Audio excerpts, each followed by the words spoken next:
성도 여러분 안녕하세요. 오늘은 하이델베르크 요리문답 3문 3답을 나갑니다. 당신의 죄와 비참함을 어디에서 압니까?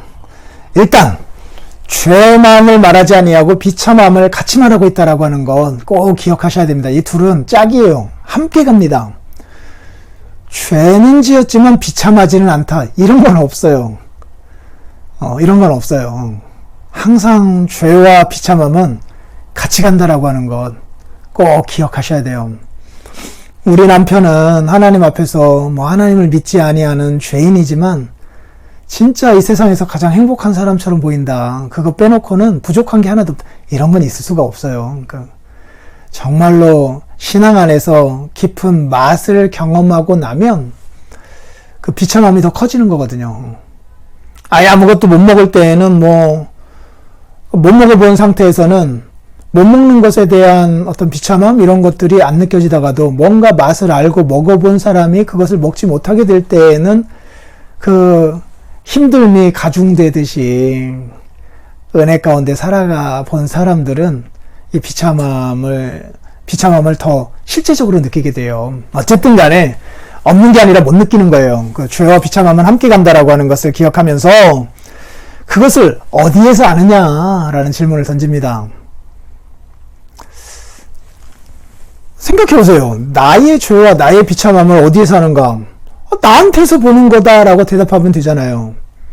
내 눈앞에 지금 뭐가 있는가? 사과와 배가 있다. 이거 그대로 말하면 되는 거잖아요. 그런데 참 안타깝게도 자기가 자기를 못 보는 거예요. 내 눈이 멀쩡하지 않으면 내 앞에 있는 사과와 배를 보질 못해요. 이게 사과인지 바가지인지 그 구분이 안 돼요. 그래서 안경을 써야 보여요. 안경을 써야. 마찬가지예요. 나의 죄와 비참함도 안 보여요. 안경을 써야 보여요. 그 안경이 뭐냐? 말씀이에요. 오늘 요리문답은 이렇게 대답합니다. 하나님의 율법에서 나의 죄와 비참함을 압니다. 라고 대답하고 있어요. 그러나 그 다음 질문을 우리들이 살펴보겠지만 하나님의 율법이 우리에게 요구하는 바가 사랑이다라고 말하면서 이 율법을 사랑이 담긴 복음과 잇대어 설명하고 있는 거예요. 그러니 그 하나님의 말씀, 이 율법과 복음을 통하여서 나의 죄와 비참함을 알게 된다라고 가르쳐주고 있는 거예요. 안경을 쓰지 않으면 못 봅니다. 자기의 죄와 비참함을 본다라는 것이 사실은 가장 커다란 복이고 그것으로 말미암아 구원에 대한 갈망 같은 것들이 생겨나면서 그 갈망 속에서 하나님이 우리에게 은혜를 베풀어 주셔서 구원의 은혜를 주시고 그것에 대해서 감사가 우러나오는 삶을 살게 되는 거거든요. 이 첫 단추와 같은 거예요. 죄와 비참함을 아는 거예요. 근데 그게 그냥 안 보여요. 맨눈으로 안 보여요. 그래서 하나님의 말씀이 필요해요. 하나님의 말씀이라고 하는 거울이 필요해요. 그 거울 앞에 서야 해요. 거울 앞에 선다고 다 보이진 않아요. 정말 성령 하나님께서 우리의 눈을 밝혀 주셔야 돼요. 조명해 주셔야 돼요.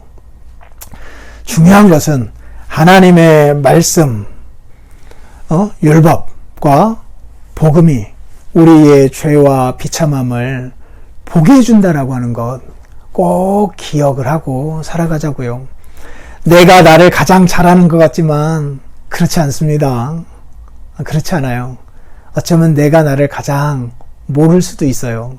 특히 죄와 비참함에 대하여서는 진짜 자기가 자신을 몰라요. 남의 눈에 티는 보기 쉽지만 내 눈에 그 빔, 대들보는 보이지 않는데요. 이것이 사람의 모습이래요. 그것을 볼 수 있게 해주는 것이 하나님의 말씀이래요. 특별히 율법이래요.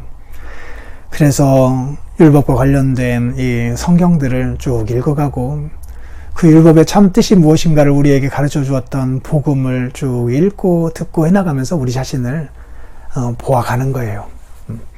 하나님의 말씀이라고 하는 안경 꼭 필요합니다. 내일 뵙겠습니다.